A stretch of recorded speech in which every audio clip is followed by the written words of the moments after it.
Hi ಎಲ್ಲರಿಗೂ ನಮಸ್ಕಾರ, welcome back to our YouTube channel. So ಮುಂದಿನ ಪ್ರಶ್ನೆ, ಎಲೆಕ್ಟ್ರಾನ್ಗಳನ್ನ ಸಂಪೂರ್ಣವಾಗಿ ವರ್ಗಾಯಿಸೋದ್ರಿಂದ ರೂಪುಗೊಳ್ಳುವಂತಹ ಬಂಧ ಯಾವುದು? ನೋಡಿ, ಎಲೆಕ್ಟ್ರಾನ್ಗಳನ್ನ ಇಲ್ಲಿ ಸಂಪೂರ್ಣವಾಗಿ ವರ್ಗಾಯಿಸೋದ್ರಿಂದ ರೂಪುಗೊಳ್ಳುವಂತಹ ಬಂಧವನ್ನ ಅಯಾನಿಕ್ ಬಂಧ ಅಂತ ಹೇಳಿ ಕರಿತೀವಿ.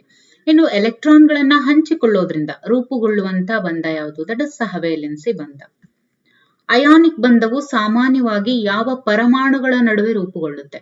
ಅಯಾನಿಕ್ ಬಂಧ ಯಾವ ಒಂದು ಆಟಮ್ಸ್ ನಡುವೆ ನಡೆಯುತ್ತೆ? ದಟ್ ಇಸ್ ಒಂದು ಲೋಹ ಮತ್ತು ಅಲೋಹ ಎರಡು ಸೇರಿದಾಗ ಅಯಾನಿಕ್ ಬಂಧ ಉಂಟಾಗುತ್ತೆ. ಅದೇ ಅಲೋಹ ಸೇರಿದಾಗ ಸಹವೇಲೆನ್ಸಿ ಬಂಧ. ಓಕೆ, ಸೊ ಸಹವೇಲೆನ್ಸಿ ಬಂಧ ಸಾಮಾನ್ಯವಾಗಿ ಯಾವ ಪರಮಾಣುಗಳ ನಡುವೆ ರೂಪುಗೊಳ್ಳುತ್ತೆ? ಅಲೋಹ ಮತ್ತು ಅಲೋಹ. ಅಯಾನಿಕ್ ಬಂಧದಿಂದ ರೂಪುಗೊಂಡ ಸಂಯುಕ್ತಗಳಿಗೆ ಉದಾಹರಣೆ ಯಾವುದು? ಇಲ್ಲಿ NaCl ಉದಾಹರಣೆಯಾಗಿ ನಾವು ನೋಡಬಹುದು. ಸಹವೇಲೆನ್ಸಿ ಬಂಧದಿಂದ ರೂಪುಗೊಂಡ ಸಂಯುಕ್ತಗಳಿಗೆ ಉದಾಹರಣೆ ಯಾವುದು? That is H2O. ಅಯಾನಿಕ್ ಸಂಯುಕ್ತಗಳ ಕರಗುವ ಬಿಂದು ಮತ್ತು ಕುದಿಯುವ ಬಿಂದುಗಳು ಹೇಗಿರ್ತವೆ? ಜಾಸ್ತಿ ಇರುತ್ತೆ, ಹೆಚ್ಚಾಗಿರುತ್ತೆ. ಸಹವೇಲೆನ್ಸಿ ಸಂಯುಕ್ತಗಳ ಕರಗುವ ಬಿಂದು ಮತ್ತು ಕುದಿಯುವ ಬಿಂದುಗಳು ಹೇಗಿರ್ತವೆ? ಅದು ಕಂಪೇರ್ ಟು ದಟ್ ಕಡಿಮೆ ಇರುತ್ತೆ. ಅಯಾನಿಕ್ ಸಂಯುಕ್ತಗಳು ವಿದ್ಯುತ್ ವಾಹಕಗಳಾಗಿ ಇರುತ್ತವೆಯೇ? ನೋಡಿ, ಅಯಾನಿಕ್ ಸಂಯುಕ್ತಗಳು ವಿದ್ಯುತ್ ವಾಹಕಗಳಾಗಿ ಇರುತ್ತವೆಯೇ ಅಂತ ಹೇಳಿದಾಗ ಅವು ಕರಗಿದ ಮತ್ತು ದ್ರವ ಸ್ಥಿತಿಯಲ್ಲಿ ಇದ್ದಾಗ ಮಾತ್ರ ವಿದ್ಯುತ್ ವಾಹಕತೆಯನ್ನ ಪಡ್ಕೊಳ್ತವೆ. ಇನ್ನು ಸಹವೇಲೆನ್ಸಿ ಸಂಯುಕ್ತಗಳು ವಿದ್ಯುತ್ ವಾಹಕಗಳಾಗಿ ಇರುತ್ತವೆಯೇ? ಖಂಡಿತವಾಗ್ಲೂ ಇಲ್ಲ. ಸಹವೇಲೆನ್ಸಿ ಸಂಯುಕ್ತಗಳು ವಿದ್ಯುತ್ ವಾಹಕಗಳಾಗಿ ಇರುತ್ತವೆಯೇ? ಇಲ್ಲ. ಲೋಹ ಮತ್ತು ಲೋಹದ ನಡುವೆ ಬಂಧನವನ್ನ ಏನಂತ ಕರೀತಾರೆ? ಲೋಹೀಯ ಬಂಧ ಅಂತ ಹೇಳಿ ಕರೀತಾರೆ. ಹೈಡ್ರೋಜನ್ ಬಂಧವು ಯಾವ ರೀತಿಯ ಸಂಯುಕ್ತಗಳಲ್ಲಿ ಕಂಡುಬರುತ್ತೆ? ಅದು ಸಹವೇಲೆನ್ಸಿ ಸಂಯುಕ್ತಗಳಲ್ಲಿ ಕಂಡುಬರುತ್ತೆ. ಇನ್ನು ಯಾವ ಬಂಧದಿಂದಾಗಿ ಲೋಹಗಳು ವಿದ್ಯುತ್ ವಾಹಕಗಳಾಗಿ ಇರ್ತವೆ ಅಂತ ಹೇಳಿದ್ರೆ, ನೋಡಿ, ಯಾವ ಬಂಧದಿಂದ ಲೋಹಗಳು ವಿದ್ಯುತ್ ವಾಹಕಗಳಾಗಿ ಇರ್ತವೆ ಅಂದ್ರೆ ಅದು ಲೋಹೀಯ ಬಂಧ. ಅಯಾನಿಕ್ ಬಂಧವನ್ನ ಯಾವ ಬಲದಿಂದ ನಾವು ವಿವರಿಸಬಹುದು? ನೋಡಿ, ಅಯಾನಿಕ್ ಬಂಧವನ್ನ ಯಾವ ಬಲದಿಂದ ವಿವರಿಸಬಹುದು ಅಂತ ಹೇಳಿದ್ರೆ, ಬಲವಾದ ಸ್ಥಿರ ವಿದ್ಯುತ್ ಆಕರ್ಷಣ ಬಲ, ದುರ್ಬಲ ಸಹವೇಲೆನ್ಸಿ ಬಲ, ದುರ್ಬಲ ಹೈಡ್ರೋಜನ್ ಬಲ, ದುರ್ಬಲ ಲೋಹೀಯ ಬಲ ಅಂತ ಇದೆ. ಸೊ ಅಯಾನಿಕ್ ಬಂಧವನ್ನ ಬಲವಾದ ಸ್ಥಿರ ವಿದ್ಯುತ್ ಆಕರ್ಷಣ ಬಲದಿಂದ ನಾವು ವಿವರಿಸಬಹುದು. ಇನ್ನು ಸಹವೇಲೆನ್ಸಿ ಬಂಧವನ್ನ ಯಾವ ಬಲದಿಂದ ವಿವರಿಸಬಹುದು? ಬಲವಾದ ಸ್ಥಿರ ವಿದ್ಯುತ್ ಆಕರ್ಷಣ ಬಲದಿಂದ, ಪರಮಾಣುಗಳ ನಡುವೆ ಹಂಚಿದ ಎಲೆಕ್ಟ್ರಾನ್ ಜೋಡಿಯಿಂದ, ದುರ್ಬಲ ಹೈಡ್ರೋಜನ್ ಬಲ, ದುರ್ಬಲ ಲೋಹೀಯ ಬಲ ಅಂತ ಇದೆ. ಇದಕ್ಕೆ ಸರಿಯಾದಂತ ಆಪ್ಷನ್ ಬಂದು ಪರಮಾಣುಗಳ ನಡುವೆ ಹಂಚಿದ ಎಲೆಕ್ಟ್ರಾನ್ ಜೋಡಿಯಿಂದ. ಓಕೆ, ಇನ್ನು ಸಹವೇಲೆನ್ಸಿ ಬಂಧದಿಂದ ರೂಪುಗೊಂಡ ಸಂಯುಕ್ತಗಳನ್ನ ಏನಂತ ಕರೀತಾರೆ? ನೋಡಿ, ಸಹವೇಲೆನ್ಸಿ ಬಂಧದಿಂದ ರೂಪುಗೊಂಡಂತಹ ಸಂಯುಕ್ತಗಳನ್ನ ಅಣುಗಳು ಅಂತ ಹೇಳಿ ಕರೀತಾರೆ. ಅಯಾನಿಕ್ ಬಂಧದಿಂದ ರೂಪುಗೊಂಡ ಸಂಯುಕ್ತಗಳನ್ನ ಏನಂತ ಕರೀತಾರೆ? ಅಯಾನಿಕ್ ಸಂಯುಕ್ತಗಳು ಅಂತ ಕರೀತಾರೆ. ಯಾವ ಬಂಧವು ಲೋಹಗಳ ಆಕಾರ ಮತ್ತು ರಚನೆಯನ್ನು ನಿರ್ಧರಿಸ್ತವೆ? ದಟ್ ಇಸ್ ಲೋಹೀಯ ಬಂಧ. ಯಾವ ಬಂಧದಿಂದಾಗಿ ನೀರು ಒಂದು ದ್ರವವಾಗಿರೋದಕ್ಕೆ ಸಾಧ್ಯ? ಯಾವ ಬಂಧದಿಂದಾಗಿ ನೀರು ಒಂದು ದ್ರವವಾಗಿರೋದಕ್ಕೆ ಸಾಧ್ಯ ಅಂದ್ರೆ ಅದು ಹೈಡ್ರೋಜನ್ ಬಂಧ. ಯಾವ ಬಂಧವು ಎಲೆಕ್ಟ್ರಾನ್ಗಳ ಸಮುದ್ರವನ್ನ ಒಳಗೊಂಡಿರುತ್ತೆ? ಅದು ಲೋಹೀಯ ಬಂಧ. This is very very very important. ನೋಡಿ, ನೋಟ್ ಮಾಡಿ ಇಟ್ಕೊಳ್ಳಿ. ಯಾವ ಬಂಧವು ಎಲೆಕ್ಟ್ರಾನ್ಗಳ ಸಮುದ್ರವನ್ನ ಒಳಗೊಂಡಿರುತ್ತೆ ಅಂತ ಕೇಳ್ತಾರೆ? ದಟ್ ಇಸ್ ಲೋಹೀಯ ಬಂಧ, ಮೆಟಾಲಿಕ್ ಬಾಂಡ್. ಅಯಾನಿಕ್ ಬಂಧವು ಯಾವ ಗುಣಲಕ್ಷಣಗಳನ್ನ ನೀಡುತ್ತೆ ಅಂತ ಹೇಳಿದ್ರೆ, ಅಯಾನಿಕ್ ಬಂಧ ಯಾವ ಗುಣಲಕ್ಷಣಗಳನ್ನ ನೀಡುತ್ತೆ ಅಂದ್ರೆ ಅದು ಸುಲಭವಾಗಿ ಒಡೆಯೋದಿಲ್ಲ, ಅದೇ ಅದರ ಒಂದು ಗುಣಲಕ್ಷಣ. ವೆರಿ ಸ್ಟ್ರಾಂಗ್ ಬಾಂಡ್ ಅಲ್ಲಿ ಇರುತ್ತೆ. ಇನ್ನು ಸಹವೇಲೆನ್ಸಿ ಬಂಧವು ಯಾವ ಗುಣಲಕ್ಷಣಗಳನ್ನ ನೀಡುತ್ತೆ? ಇದು ಕಡಿಮೆ ಕರಗುವ ಬಿಂದು ಮತ್ತು ಕುದಿಯುವ ಬಿಂದನ್ನ ಇದು ಒಳಗೊಂಡಿರುತ್ತೆ. ಯಾವ ಬಂಧವು ಲೋಹಗಳ ವಿದ್ಯುತ್ ವಾಹಕತೆಗೆ ಕಾರಣವಾಗಿದೆ ಅಂದ್ರೆ ಅದು ಲೋಹೀಯ ಬಂಧ, ಏನು ಮೆಟಾಲಿಕ್ ಬಾಂಡ್.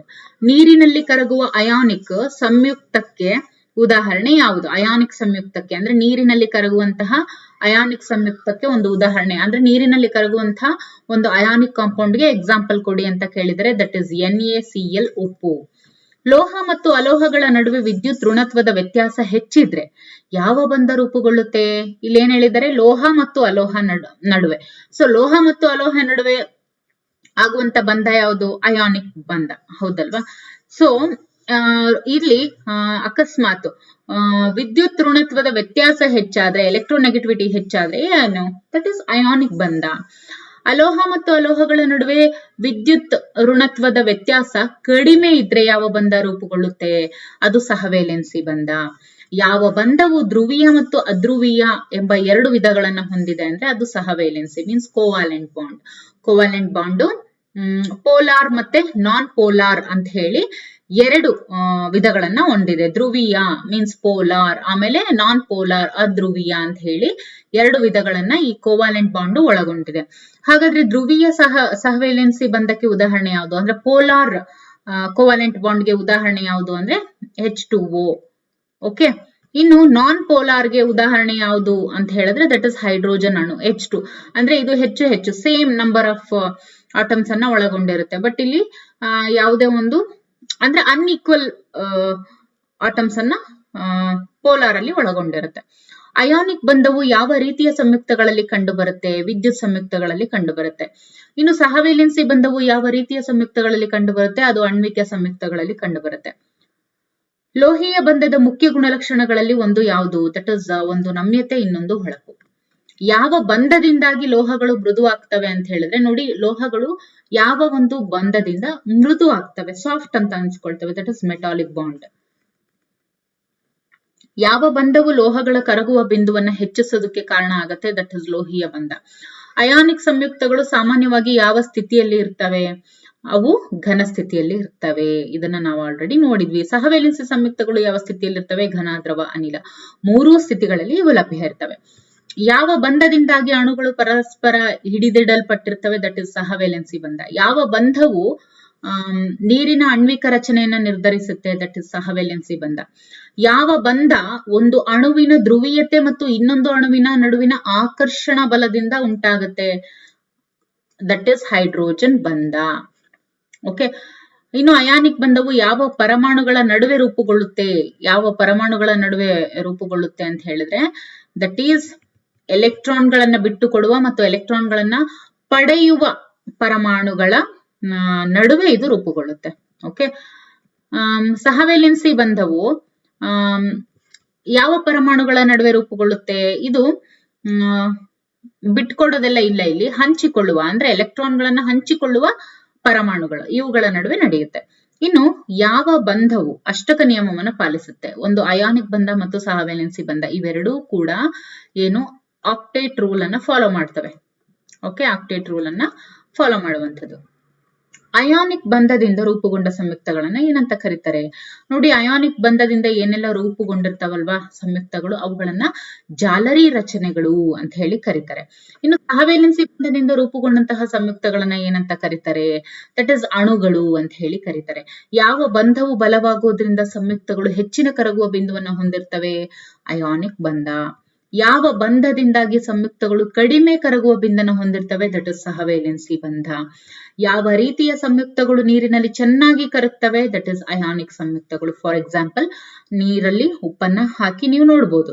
ಯಾವ ಬಂಧವು ಲೋಹಗಳ ಆಕಾರ ಮತ್ತು ರಚನೆಯನ್ನ ನಿರ್ಧರಿಸ್ತವೆ? ಲೋಹೀಯ ಬಂಧ. ಇವು ಲೋಹಗಳ ಆಕಾರ ಮತ್ತು ರಚನೆಯನ್ನ ನಿರ್ಧರಿಸ್ತವೆ. ಅವು ಮೆಟಾಲಿಕ್ ಬಾಂಡ್. ಸಹವೇಲೆನ್ಸಿ ಬಂಧವು ಎಷ್ಟು ವಿಧಗಳನ್ನ ಒಳಗೊಂಡಿದೆ? ಸಹವೇಲೆನ್ಸಿ ದಟ್ ಈಸ್ ಎರಡನ್ನ ಹೊಂದಿದೆ. ಒಂದು ಪೋಲಾರ್ ಮತ್ತು ನಾನ್ ಪೋಲಾರ್, ಧ್ರುವೀಯ ಮತ್ತು ಅಧ್ರುವೀಯ.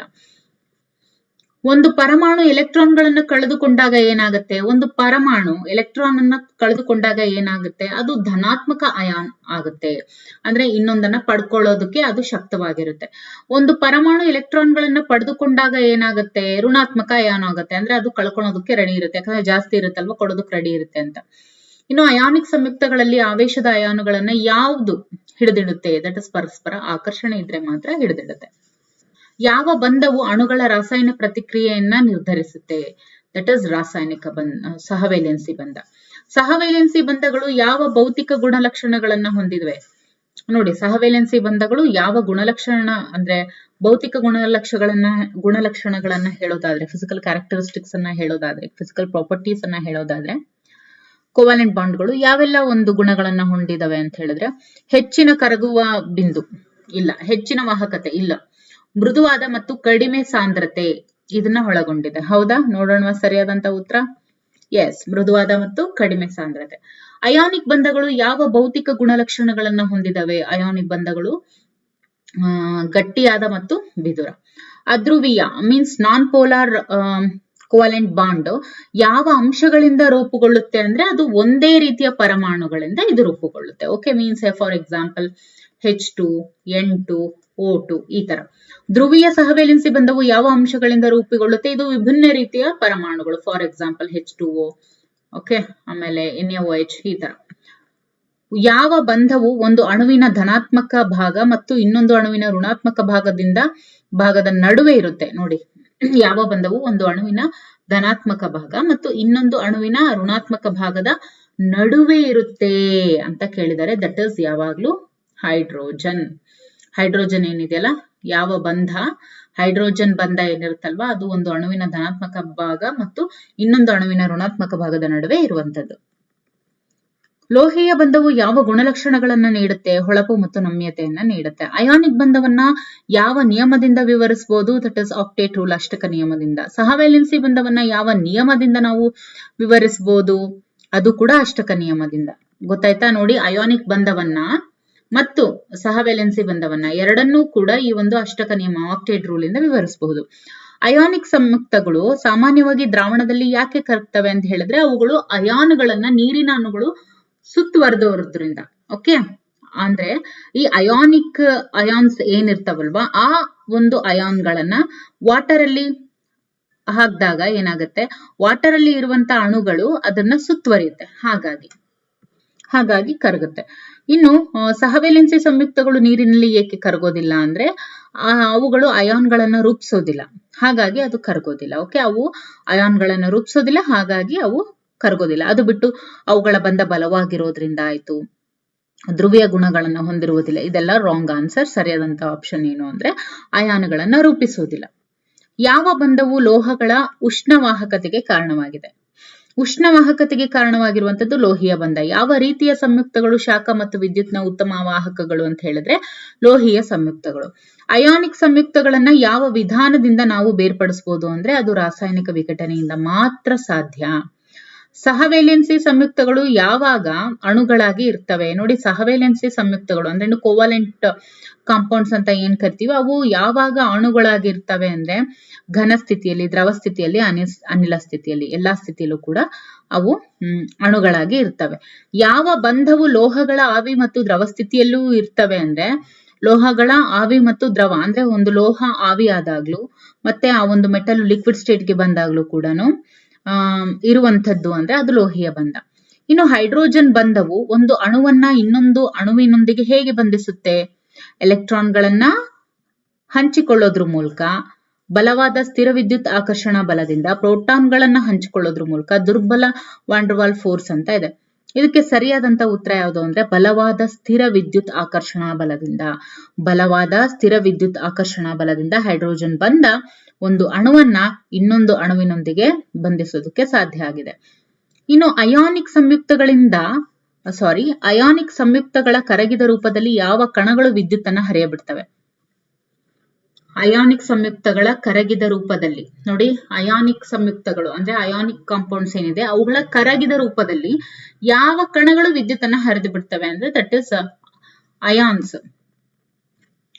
ಸಹವೇಲೆನ್ಸಿ ಸಂಯುಕ್ತಗಳು ಏಕೆ ನೀರಿನಲ್ಲಿ ಕರಗ್ತವೆ ಅಂತ ಹೇಳಿದ್ರೆ ಅವುಗಳು ನೀರಿನ ಅಣುಗಳೊಂದಿಗೆ ಹೈಡ್ರೋಜನ್ ಬಂಧವನ್ನ ರೂಪಿಸುವುದರಿಂದ ಅವು ಕರಗ್ತವೆ. ಓಕೆ, ನೀರಿನ ಅಣುಗಳೊಂದಿಗೆ ಹೈಡ್ರೋಜನ್ ಬಂಧವನ್ನ ರೂಪಿಸುವುದರಿಂದ ಕರಗ್ತವೆ. ಇನ್ನು ಯಾವ ಬಂಧವು ಎಲೆಕ್ಟ್ರಾನ್ಗಳ ಸಮುದ್ರವನ್ನ ಒಳಗೊಂಡಿರುತ್ತೆ? ಲೋಹೀಯ ಬಂಧ ಎಲೆಕ್ಟ್ರಾನ್ ಸಮುದ್ರವನ್ನ ಒಳಗೊಂಡಿರುತ್ತೆ. ಯಾವ ಬಂಧವು ಲೋಹೀಯ ಪರಮಾಣುಗಳ ನಡುವೆ ಇರುತ್ತೆ? ಲೋಹೀಯ ಪರಮಾಣುಗಳ ನಡುವೆ ಇರುವಂತದ್ದು ಯಾವುದು ಅಂದ್ರೆ ಅದು ಲೋಹೀಯ ಬಂಧ. ಸಹವೇಲೆನ್ಸಿ ಸಂಯುಕ್ತಗಳು ಯಾವ ಗುಣಲಕ್ಷಣಗಳನ್ನ ಹೊಂದಿದೆ? ದಟ್ ಇಸ್ ಮೃದುವಾದ ಮತ್ತು ಕಡಿಮೆ ಸಾಂದ್ರತೆಯ ಗುಣಲಕ್ಷಣಗಳನ್ನ ಅವು ಹೊಂದಿದವೆ. ಯಾವ ರೀತಿಯ ಸಂಯುಕ್ತಗಳು ಸಾಮಾನ್ಯವಾಗಿ ದ್ರಾವಣದಲ್ಲಿ ಅಯಾನುಗಳನ್ನ ರೂಪಿಸ್ತವೆ ಅಂದ್ರೆ ಅದು ಅಯಾನಿಕ್ ಸಂಯುಕ್ತಗಳು. ಯಾವ ಬಂಧವು ಪರಮಾಣುಗಳ ನಡುವೆ ಇರುತ್ತೆ? ನೋಡಿ, ಯಾವ ಬಂಧ ಪರಮಾಣುಗಳ ನಡುವೆ ಇರುತ್ತೆ ಅಂದ್ರೆ ಅಯಾನಿಕ್ ಬಂಧ, ಸಹವೇಲೆನ್ಸಿ ಬಂಧ, ಲೋಹೀಯ ಬಂಧ ಇವೆಲ್ಲವೂ ಕೂಡ ಪರಮಾಣುಗಳ ನಡುವೆ ಇರುವಂತ ಬಂಧನಗಳು ಆಗಿರ್ತವೆ. ಇನ್ನು ಯಾವ ಬಂಧವು ಅಣುಗಳ ನಡುವೆ ಇರ್ತವೆ? ಇವು ನೋಡಿ, ಪರಮಾಣುಗಳ ನಡುವೆ ಇರುವಂತದ್ದು, ಆಟಮ್ಸ್ ನ ನಡುವೆ ಇರುವಂತದ್ದು ಅಯಾನಿಕ್, ಸಹವೇಲೆನ್ಸಿ ಮತ್ತೆ ಲೋಹೀಯ ಬಂಧ. ಯಾವ ಬಂಧವು ಅಣುಗಳ ನಡುವೆ ಇರುತ್ತೆ? ಅಣುಗಳ ಮಾಲಿಕ್ಯೂಲ್ಸ್ ನಡುವೆ ಇರುತ್ತೆ, ದಟ್ ಇಸ್ ಹೈಡ್ರೋಜನ್ ಬಂಧ. Okay, this is very important, ಚೆನ್ನಾಗಿ ನೋಟ್ ಮಾಡಿ ಇಟ್ಕೊಳ್ಳಿ. ಒಂದು ಸಂಯುಕ್ತವನ್ನ ಅದರ ರಾಸಾಯನಿಕ ಗುಣಗಳಿಂದ ಗುರುತಿಸುವುದು ಸಾಧ್ಯವೇ? ಒಂದು ಸಂಯುಕ್ತವನ್ನ ಅದರ ಒಂದು ರಾಸಾಯನಿಕ ಗುಣಗಳಿಂದ ನಾವು ಗುರುತಿಸಬಹುದು ಅಂತ ಇದೆ. ಖಂಡಿತವಾಗ್ಲೂ ಒಂದು ಸಂಯುಕ್ತವನ್ನ ನಾವು ರಾಸಾಯನಿಕ ಗುಣಗಳಿಂದ ಗುರುತಿಸೋದಕ್ಕೆ ಸಾಧ್ಯ. ಇನ್ನು ಯಾವ ಬಂಧವು ಎಲೆಕ್ಟ್ರಾನ್ಗಳ ಸಮಾನ ಹಂಚಿಕೆಯ ಪರಿಣಾಮವಾಗಿದೆ? ಯಾವ ಬಂಧ ಎಲೆಕ್ಟ್ರಾನ್ಗಳ ಸಮಾನ ಹಂಚಿಕೆಯಿಂದ ಹಂಚಿಕೆಯ ಪರಿಣಾಮವಾಗಿದೆ ಅಂದ್ರೆ non polar covalent bonds. Okay, ಯಾವ ಬಂಧವು ಎಲೆಕ್ಟ್ರಾನ್ಗಳ ಅಸಮಾನ ಹಂಚಿಕೆಯ ಪರಿಣಾಮವಾಗಿದೆ? ದಟ್ ಇಸ್ ಧ್ರುವೀಯ ಸಹವೇಲೆನ್ಸಿ means polar bonds. Okay, polar covalent bonds ಅಂತ ಹೇಳ್ತೀವಿ. ಫಾರ್ ಎಕ್ಸಾಂಪಲ್ ಅಸಮಾನ, ಸೊ H2 ಇದಕ್ಕೆ H2 N2 O2 ಎಲ್ಲ ಇದಕ್ಕೆ ಎಕ್ಸಾಂಪಲ್. So clear? ಎಸ್. ಇಲ್ಲಿಗೆ ಈ ಒಂದು ಚಾಪ್ಟರ್ ನ ಎಲ್ಲ ಕಂಪ್ಲೀಟ್ MCQs ಕಂಪ್ಲೀಟ್ ಆಯ್ತು. ಇನ್ನು ಮುಂದಿನ ತರಗತಿಯಲ್ಲಿ ಇನ್ನಷ್ಟು ಪ್ರಶ್ನೆಗಳನ್ನ ನೋಡ್ತಾ ಹೋಗೋಣ. So stay tune. Bye bye.